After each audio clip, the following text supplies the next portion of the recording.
प्रतिमेला पुष्पहार अर्पण करण्याची विनंती. भारत माता की जय. भारत माता की जय. शिखर अधिकारी यांना विनंती करू त्यांनी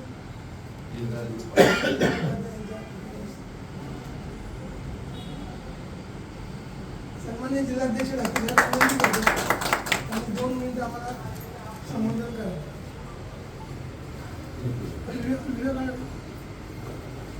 आज 25 सप्टेंबर पंडित दीनदयाळ उपाध्याय यांची जयंती आहे. 1952ला ज्या जनसंघाची स्थापना झाली त्यावेळेला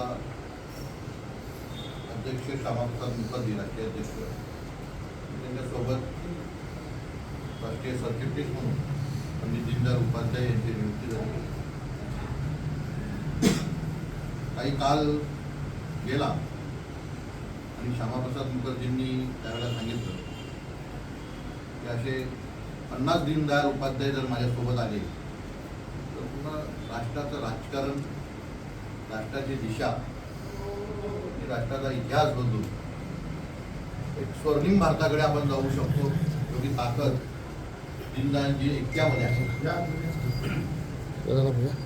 दीनदयाळजी उपाध्याय यांचं त्यावेळेचं विचार असतील, त्यावेळेची धोरणं असतील, ती आज सुद्धा जशी तशी राष्ट्राला लागू होतात.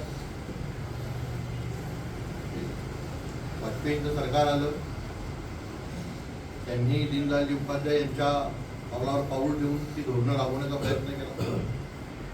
आणि आता मोदी सरकारच्या 11 वर्षाच्या कार्यकाळामध्ये दीनदयाळजींची सगळी धोरणं जशी तशी उतरवली आहेत. म्हणजे 1952 ज्या वेळेला जनसंघाची स्थापना झाली तिथपासून आतापर्यंत राष्ट्राला काय अपेक्षित आहे, राष्ट्राला काय समर्पित आहे, त्याच गोष्टी माझ्या 11 वर्षामध्ये घडताना आपण पाहत आहोत.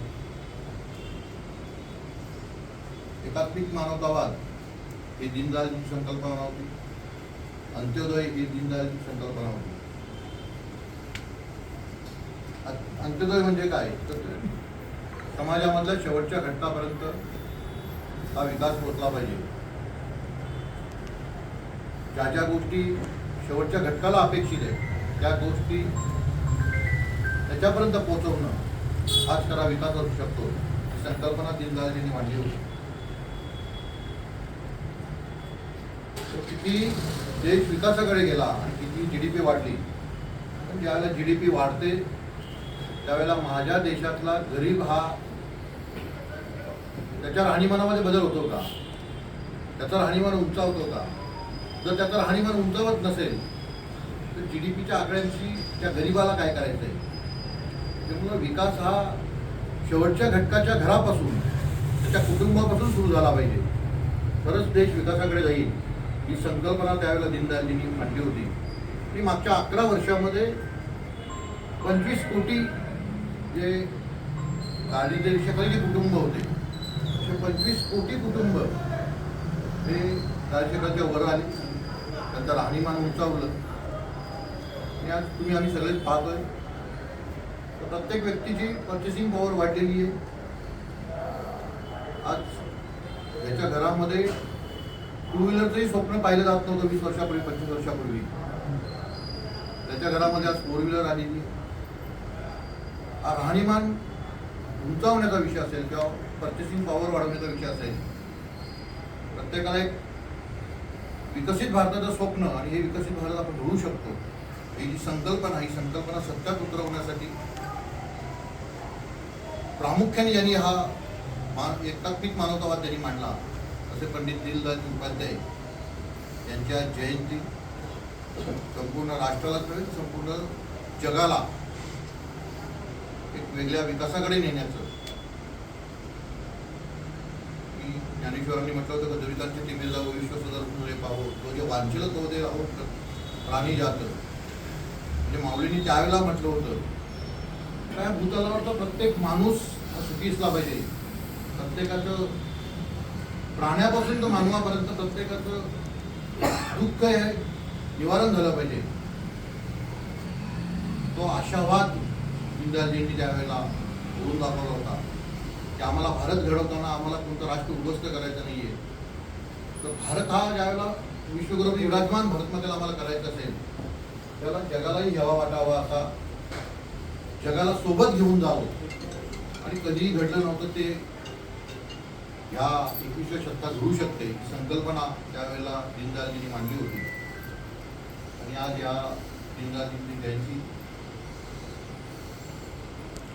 मुघलसराय जे रेल्वे स्टेशन आहे त्या रेल्वे स्टेशनच्या बाजूला त्यांची हत्या करून जे त्यांना पोचायचं होतं एका ठिकाणी त्यांना गाडीमध्ये त्यांची हत्या झाली होती. मुघलसराय स्टेशनच्या बाजूला त्यांचं प्रेत पडलं होतं. आज त्या मुघलसरायचं स्टेशनचंच नाव बदलून पंडित दीनदयाल उपाध्याय रेल्वे स्टेशन म्हणून ठेवलेलं आहे. राज्य सरकारच्या केंद्र सरकारच्या अनेक योजना आहेत त्या पंडित दीनदयालजी उपाध्याय यांच्या नावाने आहेत. मी प्रत्येक घरापर्यंत प्रत्येक माणसाला पंडित दीनदयालजी उपाध्याय हे समजलं पाहिजे. विकास पुरुष कसा असावा, भ्रष्टा नेता आमचा कसा असावा, तो दीनदयालजींसारखा असावा. त्या अनुषंगाने प्रत्येक बूथवर संपूर्ण देशभर प्रत्येक बूथवर या अनुषंगाने या पंडित दीनदयालजी प्रतिमेचं पूजन त्यांचं थोडंसं ब्रिफिंग हे व्हावं. प्रत्येकाला दीनदयालजी उपाध्याय हे राष्ट्राला समर्पित झालेली व्यक्ती काय असू शकते, काय करू शकते या त्यांच्याच पूर्ण विचारांवर आधारांवर सरकार आपलं काम करत असते. या अनुषंगाने त्यांना ही आपल्या सगळ्यांकडे श्रद्धांजली आणि जिल्ह्याच्या वतीने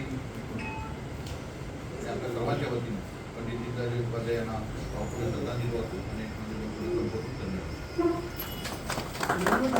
त्यानंतर आपण सर्वांनी पंडित दीनदयाल यांच्या प्रतिमेला पूजन करू आणि त्यांच्या प्रति श्रद्धांजली